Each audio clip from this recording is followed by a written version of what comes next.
Allow me at the outset to thank the Capital Christian leadership for this gracious invitation for me to address you on our 42nd anniversary. In the letter of invitation extended to me by Reverend Jojo Gonzalez, he indicated that the C.C.L would want to listen to my personal vision of the future of our nation.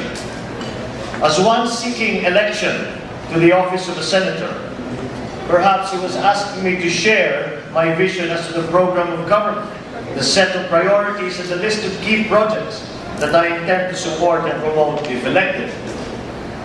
Let me, however, tell you that I come to you this morning not to present a plan of government or a list of government priorities. I come today to present something much more fundamental than that. I want to share with you, esteemed leaders and friends in the religious sector, my humble understanding of what I believe should be the basic attributes and qualities of one who should be elected as a leader of our nation, whether as a senator, a president, a governor, a mayor, or any position of leadership.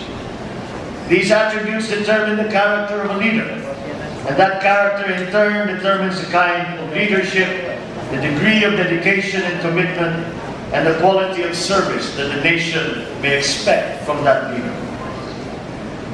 To me, a true leader, any political leader, must be a servant leader. And there is biblical basis for this assertion. Jesus did say that the greatest among you shall be your servant. So let me share these 8 essential, quite demanding attributes of a servant leader. The first is Christ-centeredness. First and foremost, a servant leader must be Christ-centered.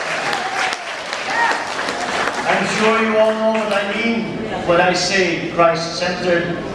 In my modest reflection of my faith, let me say that to be Christ-centered is to be able to bring Christ to the center of all the things that we love and treasure in this life. To be Christ-centered is to realize that life is short and fleeting, and that in this world we are mere transitory actors in a transient drama. Sooner or later, we will all sail into the sunset and there to appear before the throne of grace to render an account of the talents God has endowed upon us. The second attribute is humility. Here I do not mean simple modesty or abasement. Humility to me is the ability and eagerness to accept one's inadequacies and to own up to one's mistakes and lapses, and the firm resolve not to commit the same mistake again. In another vein, humility is the ability to climb to a higher ground where we can start to employ, trust, and even reward those whose perspective, ability, and judgment is diametrically opposed to ours. In fact, it was St. Augustine who said, "Pride changed angels into devils, and humility makes men as angels." The third attribute is accountability. Accountability is being ready to accept responsibility wherever that might lead you. The fourth is mastery. It's the fourth attribute of a servant leader.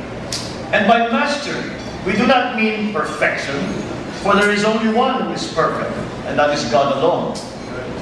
By mastery, we refer to that constant striving towards knowing what we are, and in so doing we achieve excellence. After all, as Aristotle said, excellence is not a one-time act, it is a habit. General Colin Powell, the first black American to serve as chairman of the Joint Chiefs of Staff of the Armed Forces of the United States, put it very well when he said, "Excellence is a prevailing attitude. If not sustained, it regresses into mediocrity." Again, perhaps a lesson many of our leaders should be learning. The fifth attribute is passion.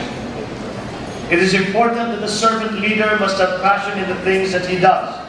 But first, he must identify his cause or his causes. And to do this, he must have clear